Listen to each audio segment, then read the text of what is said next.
Hey guys, how's it going? So, Stevie T's channel is officially back up. I actually thought I would get here before he made a video. I had just woken up. I work nights. I just woke up at literally like 7:45 and got up, had to get ready for work. This isn't my work shirt because no one needs to know where I work at, but I'll slip right into that. I'm mostly in uniform, and then I'll have to head out here pretty quickly. But I wanted to give you all a big update. You know, of course, his channel's back, but he beat me to the punch, obviously, and his video is going to be way bigger because, well, first of all, naturally, he has way more subscribers and owns the channel.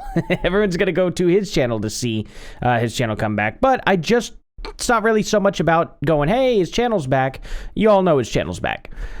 But I did want to make this video a special thanks to his mom for making just the sweetest comment. It was very nice. I was very taken aback. I had no idea that she would even show up. So I wanted to read her comment out and personally thank her for even coming to the channel and acknowledging that I was there. I mean, just incredibly, incredibly nice of her. Very, very, very nice.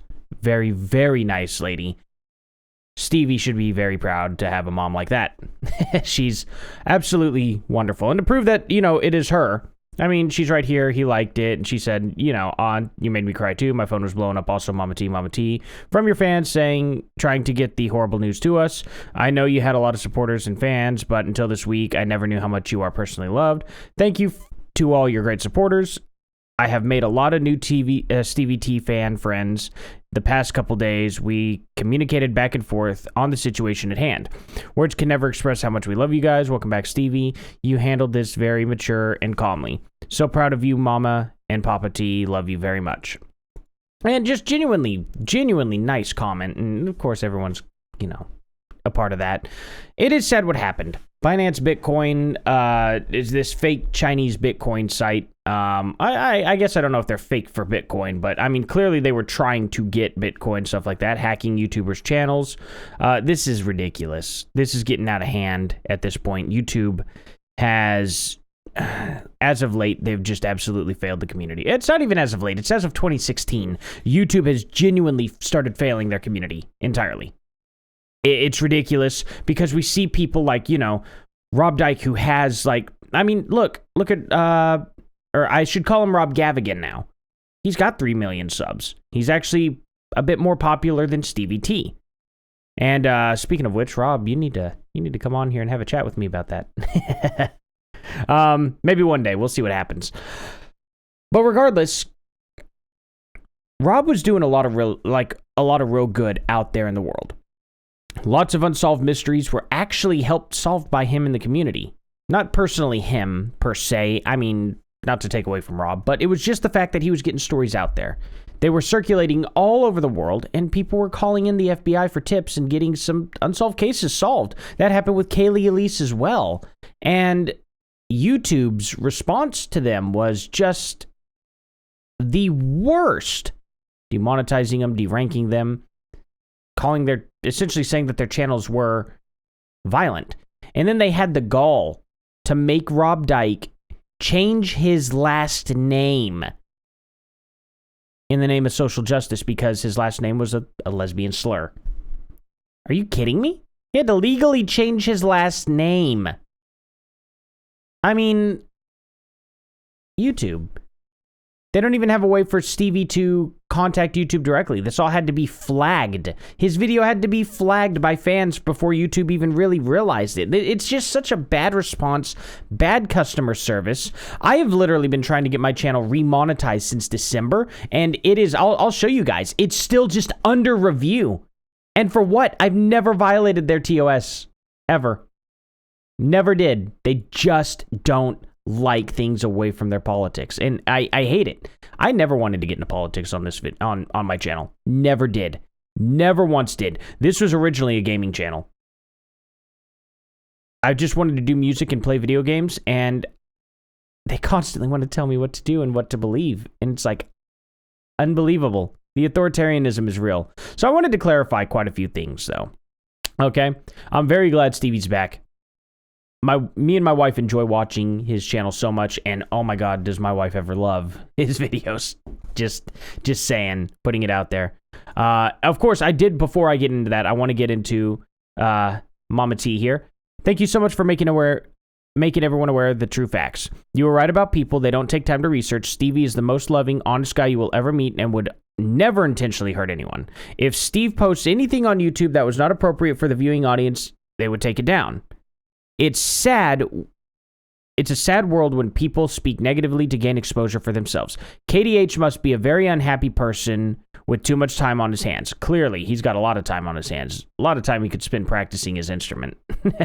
Tony is an awesome guy and supports Stevie on all levels. Freaking Tony is so freaking awesome. I want him back on the channel just for a chat, just for the hell of it. Or, shoot, just in Discord in general. Just sit down, have a beer, and just chat. It doesn't even have to be a live stream. I just enjoy talking to the guy. Genuinely awesome person. Thanks again for the time to do this video. We love you, new subscriber here. That's just so kind. That's so unbelievably kind. Me and my wife, we love you guys too. Just genuinely awesome people. Genuinely awesome people. I did want to get into a couple things, especially about like authoritarianism and stuff.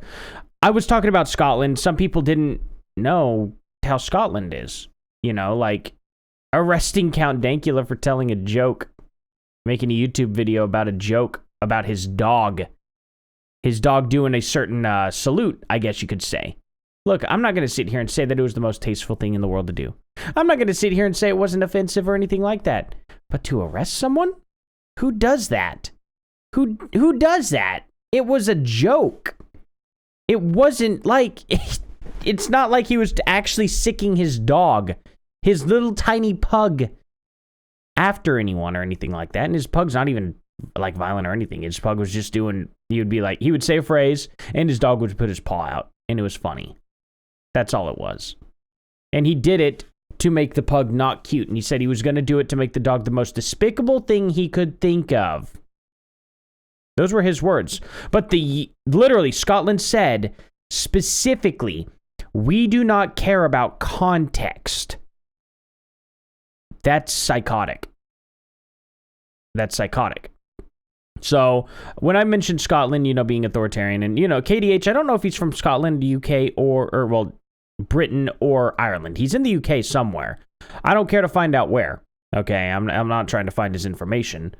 But he's somewhere from around there, and that it's just been incredibly authoritarian around that area. Now, Ireland, not so much, but Scotland, the UK. I mean, in the UK, we remember months ago where a 13 or 16-year-old girl, somewhere between the age of 13 and 16-year-old girl, got arrested for posting rap lyrics to her Instagram because it was her boyfriend's favorite song who passed away in a car accident. They arrested her. She's now got a permanent record of arrest on her file for posting rap lyrics. Yes, the rap lyrics said an explicitive, and they were saying that she was a racist girl for it. Unbelievable. Where you can't even post music to your Instagram because people might think you're racist for it. It's amazing. It's just amazing to me. So yeah, the country is incredibly authoritarian. They constantly violate human rights. You cannot lock somebody up for jokes and for songs. That's insane. That is a direct violation of free speech. That is a direct violation of freedom of expression. It's psychotic. You know, and then we get into things like what Canada did with Section 230. Is it Section? No, not Section 230. Section 316 or C16. Ah, God, it's been a while. I'm sorry. I haven't covered this in like actually years. And not to take a major dig at Canada, because at least Canada's not nearly as crazy as the UK. But the funny thing about it is I can go up to someone. If I go up to someone, okay, because they've made it illegal essentially to misgender, and they've done this in Scotland too. It's illegal to misgender someone. But misgendering someone is kind of an opinion depending on which side of the political spectrum you're on. No matter which side of the political spectrum, and I know I got both sides of the political spectrum screaming at me, no, their gender's what they're born with, and the other side saying, no, their gender's what they decide. Guys, come on, I'm in the middle here, okay? I'm in the middle here on this. If people want to be called whatever they want to be called, I'm fine with that. What I'm not fine with is people demanding me call them something. If I walk up to you off the street and I say something like, hey, ma'am, I'm sorry to bother you, but can you please direct me to the Max in downtown Tulsa? The barcade. And they turn around, they tell me, it's sir, and they start coming down on me. Chances are I'm going to fire right back and not take it very well, and I'm going to be very mean. Because screw you for getting on to me when I'm trying to sincerely be as respectful and nice as I possibly can be, just asking for directions or something, and you jump down my throat. Now, if somebody comes up to me and they're like, oh, yeah, sure thing, it's down the road there, and by the way, I do go by sir, sorry, you probably will never see me again, just letting you know, and I'll be like, I'm terribly sorry, sir. Thank you for the information. I'm going to do that. Other people out there will be like, oh, well, I'm not, and if you don't, I genuinely think you're a jerk. If you're willing to be just mean to someone for no reason. That's on both sides. If you're mean for no reason, then screw you. Now, just pointing that out there, okay? And it's authoritarian things like that drive me up the wall. Leave people alone, respect them. It's that simple. Anyway, I wanted to show you guys about YouTube's ads because people were talking about his BetterHelp. Guys, YouTube's rules and terms of service and the FTC disclose that you have to be clear about an ad in your videos. That does not mean you have to sit there and say, guys, this is an ad. Because guess what? In the United States, context still matters. So, you may need, do I need to tell anybody else about commercial relationship connected in my video? It says you may need to. You may need to be clear enough to sit there and say, this is an ad. But you may not, according to the YouTube rules themselves. Different jurisdictions have different various requirements for creators and brands involved in paid promotion.